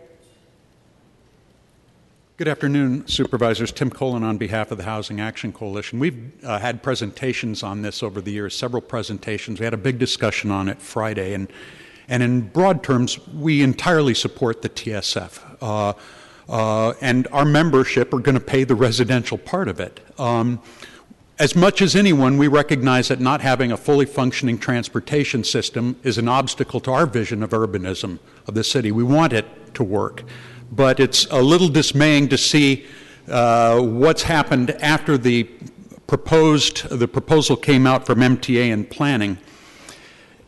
What I heard just now was something remarkable, and it's not often said, but Ms. Jean-Baptiste mentioned that the fee was set after extensive economic analysis, economic feasibility analysis, at a point which would maximize fee revenues to the city. And we've heard some kind of outlandish suggestions at how much it could be raised, and this somehow will get more funding for transit. We all agree we want the transit, but will it get more?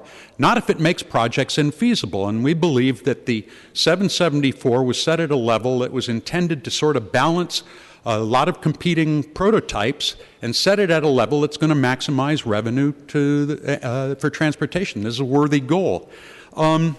Eliminating the transit impact fee and credit is based on all we've heard over the years. That's a kind of breach of good faith. The idea was that what you would be expected to pay, you'd get credit for that, but it looks like piling on is how I think I'd describe it. And then finally, I'd urge you, yes, as others have said, to figure out a way to capture some of the revenue for physical improvements in the neighborhood. And that's a strong desire of people we hear that are afraid that development won't result in any net benefit for their neighborhoods. Thank you. A few more names. Mr. Yip, I'll call you. You can close us out. Next will be Oz Erickson, followed by David Meckel, Fay, Howard Strassman. Okay, Howard S. And Varam, followed by Steve Vettel, followed by Peter Cohn, and then Andrew Yip. Thank you. Thank you, Oz. Please. Hi, my name is Oz Erickson. I've just handed you a whole three sheets of paper. And what the first page does is an accurate analysis of what it costs to produce a unit of housing today. That's an average 40% two bedrooms, 30% one bedrooms, and 20% studios. It's costing somewhere around $800,000. The value of that unit as an apartment building at a 4.5 cap, if you look on the last page, is around $900,000. In order to break even and provide a 6% yield on the equity, you have to get rents of $6,000.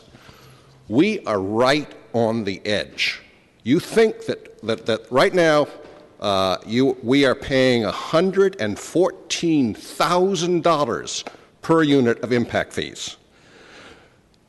we accept the idea of the TIDF as it is proposed. I would strongly, strongly urge you not to increase it.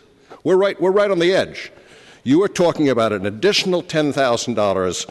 Just the water, just the purple pipes, is costing $4,000 per unit. If you follow Choo-Choo's advice and you put on the extra TIDF, you're talking about $14,000 extra. The profit margin on a unit is about $90,000. Don't do this. Really, you don't. A 1% interest rate will stop all apartment production. Don't do it. And then you're not getting market rate, you're not getting affordable. It's a really, really bad idea. It's a close. Anyway, thanks. Mr. Erickson, just real quick, I have a quick question. Just want to make sure I understood you correctly. You're saying that if we move just a little bit close, sure, sorry. Requiring development fees to increase just a little bit, that you're saying that production will stop? I'm saying no. I'm saying that right now, if you put an extra $6,000 a unit, that's okay. $7,000. It's you can do that for the long term. I believe that right now to put that on a project that's in the pipeline is really, really difficult. We went through long talks about what the appropriate thing was. None of these developers have budgeted this. This is totally out of the blue. So remember, when you are actually going into a development deal, you are looking at all your costs as best you can. This came really to actually have this imposed came not exactly out of the blue, but unanticipated, and the amount of it. So you can absorb a $3,700 extra in your pro forma. You have enough. To double that the way that people are proposing to do it is really you just can't do it. And I am terribly afraid. And by the way, I have got no projects that are affected by this at all. None of my projects are affected. I am really, really concerned about that you get up to $125,000 of impact fees. City fees. That's it's unheard of. It's nowhere else in the United States. Thank you. Okay, thanks. Thank you. David Meckel, Fay, Howard. Thank you, Supervisors. David Meckel, Director of Planning for California College of the Arts. We're a very small school, under 2,000 students, nonprofit post-secondary, and we have an institutional master plan. So I was a little worried that might be the trigger for thinking about these impact fees. I know all of you are aware of the challenges of making higher education affordable in an expensive place like San Francisco. And I applaud you for the work you did on the student housing ordinance, because 3 weeks ago, 200 of our students and 200 students from the Conservatory of Music moved into the Panoramic at 9th and Mission instead of jumping onto Craigslist and competing against families for 3 and 4 bedroom units across the city. So I do know that you understand the challenges of creating affordable student housing. And I would hope that as you look through the various triggers on this fee, that you keep that in mind. Thank you. Thank you. Next speaker, please. Good afternoon, Supervisors. I'm Howard Strassner, member of SF Transit Riders and a longtime transit advocate. I want to give you a personal and perhaps historical look at this problem. So 40 years ago, when I had to find a place to live, I chose a place that was near transit. To me, that means that most people who want to live in the city know the value of transit. Maybe not as much as I do, but they do. Then a few years later, I found out that the forebears of the people in my neighborhood, back over 100 years ago, decided to tax themselves to have the tunnel built under Twin Peaks, and then they did it both ends. And that, to me, means that landowners know the value of transit. And so here you are trying to deal with keeping transit, providing the service and all that. And then Oz Erickson said that there is a level where the fees get to be too much. But I say to you, perhaps that level is much higher than Oz or you might believe. Because I believe that all of the fees essentially come from the land, the value of the land, the price of the land. And you recognize that, I believe, because you have this grandfathering in, this system. If the project was underway, you didn't know about these fees were going to be so high, so we won't charge you so much. That's a recognition of that. And the land value, the land price, value, who knows what the value is, the prices are so high relative to the cost of the building in San Francisco. It's unreasonable. And so I think you should really dig in on this problem and see what you can get. Thanks a lot. Oh, one more thing. I would say that you need to, not only do you have to build capital stuff, you have to provide services, continuing community operations, all this counts. And when you're taking land values, maybe you have to deal with some parts of the city where the price of a square foot of land isn't quite as high as my house or maybe Pacific Heights. And so that has to reflect. Thank you. Next speaker, please. Good afternoon, Supervisors. Vaharam Masahian with CPMC. Just wanted to speak to the development agreement that we have with the city. It's a strong development agreement that allocated, in addition to very generous and strong healthcare provisions, sizable transportation provisions as well. We have in the development agreement $16,450,000 in transportation impact-related fees. And in addition to that $16 million, we have a transit impact fee in and out of our parking garages for the next 10 years once we build our medical office buildings. So just wanted to speak to those points. Thank you.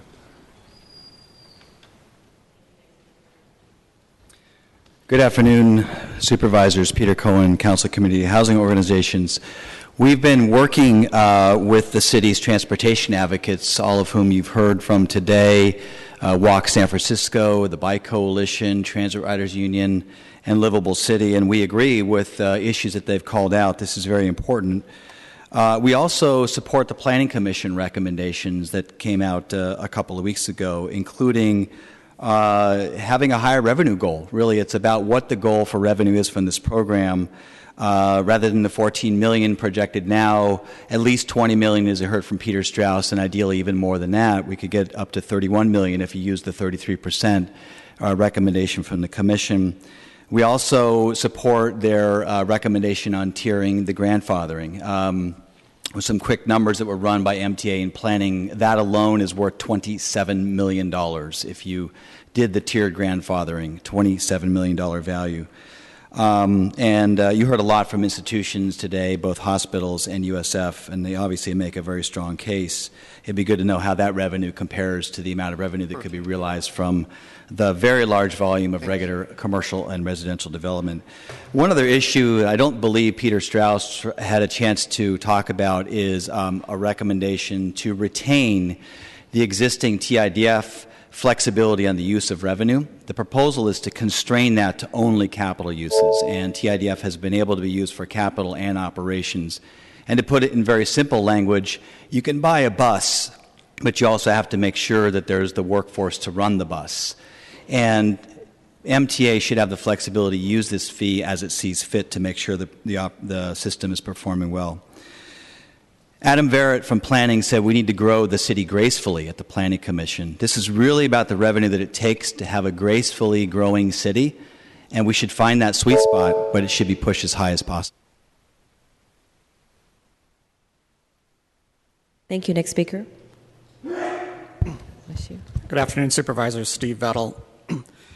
Builders of housing agree that new housing should do its fair share to support the transportation network.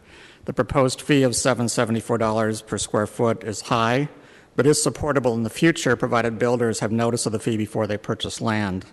But it is not fair to impose this high fee on projects already in the pipeline that have already made land deals, and be highly counterproductive to increase this fee to an unreasonable level as some are advocating. Project sponsors were told that the TSF was part of a package of reforms. It would be combined with the elimination of site-specific traffic studies based on level of service and a reduction in the fee in exchange for robust TDM programs. This fee is now proposed without those corresponding benefits. Elimination of LOC has been delayed by the state until sometime next year, so expensive level of service studies are still being required of pipeline projects, and they should get some relief from the fee on the basis of that. There's also no provision in the TSF for any reduction for projects that have aggressive TDM programs. Instead, people are talking about increasing the fee for parking, but not decreasing it for doing good things. For these reasons, pipeline projects paying 50% of the fee is a fair compromise and should be retained. San Francisco's number one problem is our housing crisis. Over the last 20 years, we've not produced enough housing, both subsidized and market rate, while employment has skyrocketed. It's incumbent on the board not to make the crisis worse by instituting a substantial new fee on housing that could depress housing production. Every new fee makes it harder to pencil projects. The higher the inclusionary fee burden, the less modestly priced projects in marginal neighborhoods will not get built, and only luxury housing will pencil. It's also counterproductive and unfair to impose different fee levels on different types of construction. Every unit has the same impact on the transportation system. It's already more expensive to build high-rise housing, and it's. Thank you. Thank you.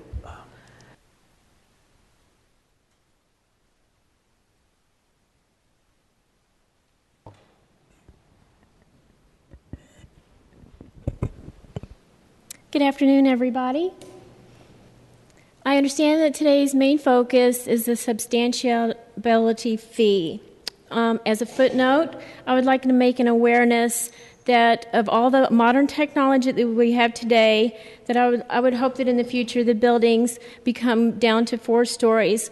We have lots of wonderful buildings in the city, including City Hall, and I hope that they take into consideration beautification. There's a condo, apartments, or office building that's going up on Mission, and about 2 and 75% of another building are going to be totally not having much of a view, but I'm just trying to bring about an awareness. I also wanted to say you can check out places like 224 Townsend, 895 Mission, about 970 Mission, 350 Brennan, 2499 Ocean, 989 Harrison, and a very, very tiny office at 2000 Van Ness. And as one of the commenters earlier had mentioned the health care, I wanted to say how well Medi-Cal has been doing for me. Thank you. Mr. Yip, why don't you bring it home? Having a good citizen people advice for prospect city developers, the core theory or principle of sustaining an economy for the nation that even Donald Trump will agree upon. My money formula could be analyzed under 3 factors or criteria of check and balance or working combination in physical as well as empirical working model. These are timely trend, destiny on course for all, and daily human works of such initializing from one's husband and wife, father and son, leadership and followers, with the unity of politics, religion, education, and mission for as one. We can propose with projection of what are components of your passion, destiny, wisdom, origins of everything, principles of everything, individualized righteousness of everything, of our striking way for true freedom, for the holiness, personal cultivation, and worldly management, knowing of keeping of all good things being assembled together and filter out of bad things. Such 10 key areas for good planning consideration could set forward of all the good things go for prosperity for our civilization. For example, Christie Avenue, Marine Avenue, Berkeley Hill, Gilman cross-section 6th Street, Piedmont Avenue, etc. Getting together all local East Bay locations of material phenomena in structural know-how in one ball of original design of engineering programming integrity for future planning of goals and value onto a principal vision for leadership of great prosperity. Then we can cheer for our success with cocktails of pina colada, Mai Tai, Palace Punch, Singapore Sling, Sidecar Pink Lady, Bloody Mary, and Martini. Also big catering party with entertainment songs for the singing of big fun. Thank you. Woo. Is there anyone else that'd like to speak on this item? Please come on up.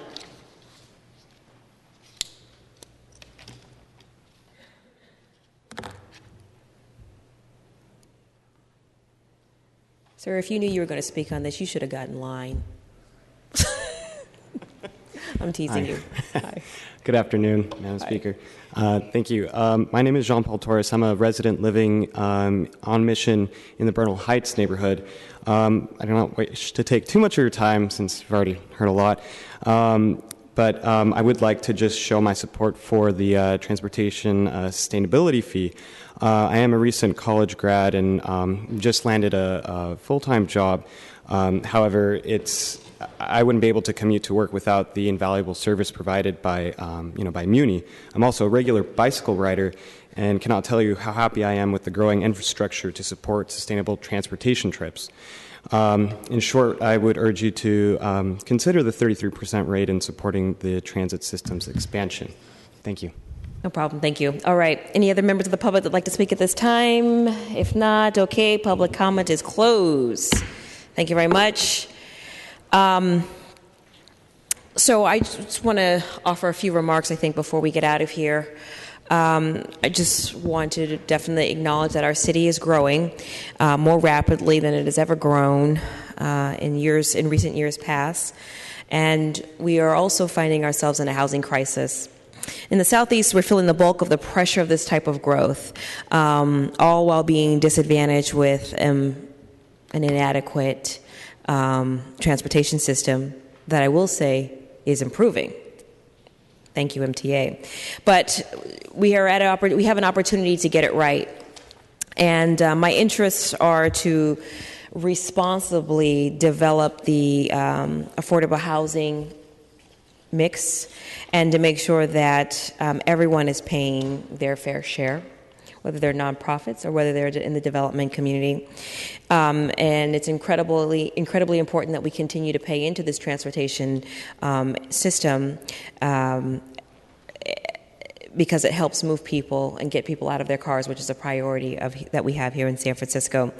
So by offsetting the impacts on the system, we will be cultivating an adequate transportation network. And there are other things that we're doing right now to ensure that we are putting in the resources to increase the efficiency of our transportation system. So I believe that we can thoughtfully increase some of the impact fees without discouraging the much-needed development that we are in desperate need of. I want to turn to my colleagues to see if there's any further discussion. Supervisor Kim, is that a yes? All right, Supervisor Kim has a few remarks. Thank you. I was ready to support moving this out today with some amendments, but I do think that actually, as we've had more discussion today, it certainly makes sense to really get the balance right in terms of, I think, some of the considerations that the Land Use Committee is making. I will say a couple of things just initially, just based on the presentation today and some of the data that we got, and of course hearing from members of the public comment, that I would support eliminating the area plan credit instead of looking at a geographic-based fee structure. While I'm open to looking at a geographic-based fee structure, I'm not sure that we have a system in place that would allow us to do that, and it would be quite complicated to do that over the week, and also understanding what neighborhood is a neighborhood and what the boundary lines of all of that would be. It just seems like that would just require a whole another year worth of effort, and I think that we need to get this through. And this, at least in the meantime, would allow for some differentiation around where we're seeing majority of the growth, where we need to ensure that we have more transit investment, and also is supporting our transit investment. Around the hospital exemption, I am certainly struggling with this. I don't think we should eliminate the hospital exemption. I think given the incredible cost of the seismic upgrade, but also because of the amount of revenue it would also bring in balance. But what I would be open to examining is looking at an exemption based on percentage of charity care. I think nonprofit status is just an inappropriate way of creating buckets and categories for hospitals. There is a huge difference between a hospital that provides 10% charity care and a nonprofit hospital that provides 80% charity care. And maybe 50% could be the dividing line, and I would certainly like to explore that conversation further this week. Third, I do support I do support having an exemption for our nonprofit higher education institutions. I think that USF has made the case today of being exempted from TSF. I think that providing student housing on campus actually may provide less of a burden to our system, and we want to encourage that. But also, secondly, I just don't think it's going to provide a significant amount of revenue for TSF at this point. So that is an exemption that I would support moving forward. Fourth, I am really interested in a three-tiered structure as proposed by Supervisor John Avalos at looking at residential and non-residential. And I think it makes sense to look at square footage or number of units versus height or construction type, given the feedback that we got from SFMTA and planning. I think that a variety of different projects can really afford to contribute at differing rates. And I think that larger projects can certainly absorb much more can absorb a higher fee than our smaller projects can. And I think that actually a flat fee doesn't make sense because I think we're overly burdening our smaller projects at the expense of our larger projects, which do ultimately have a much larger impact on our overall transit system. So I hope over the week we can explore the three-tiered structure and really hit the right balance of making sure that we're looking at both the Nexus study and the economic feasibility study. Around the grandfathering, I really think that we should tier our grandfathering of residential projects. I think it makes sense that projects submitted before July 1st but have not been entitled yet would pay 50% of TSF, and that those submitted after July 1st would pay 75% of TSF. And actually, honestly, at the point of which we introduced TSF, which I believe was end of July, I think all projects should pay 100%. At that point, they had notification that the city is looking at TSF, and that would maybe versus July 1st, maybe the point of introduction would be a better marker than July 1st. Looking at looking at the tiered grandfathering of non-residential as well, although I think that differentiation is far less because they were already paying TIDF. So those are some of my comments today. I think that the fees as proposed, or some of the ones that are proposed by members of the public, are feasible for our large projects. And I think that I want to ensure that we are really maximizing the revenue that we can bring in to a transit system that I really think has been able to demonstrate with additional funding, whether it was through the bond or through the population growth set aside, is really now delivering and showing that it has real outcomes when there is true investment in place. And I hope that TSF can be a significant portion of that. Thank you, Supervisor Kim. Inspiring words. Supervisor Wiener. Thank you very much. Excuse me. Thank you very much, Madam Chair. Apologies for my voice. First, I want to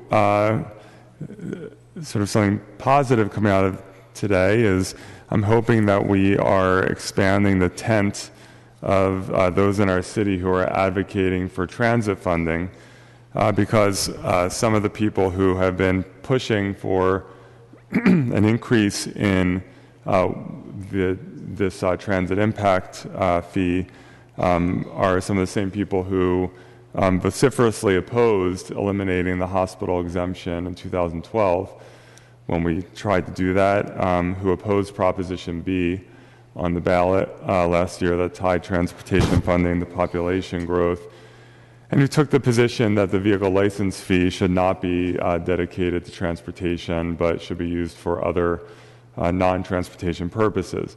So it is my hope that the discussion around the transit sustainability fee actually is a sea change to some folks who have not, in my view, been consistently supportive of transit funding.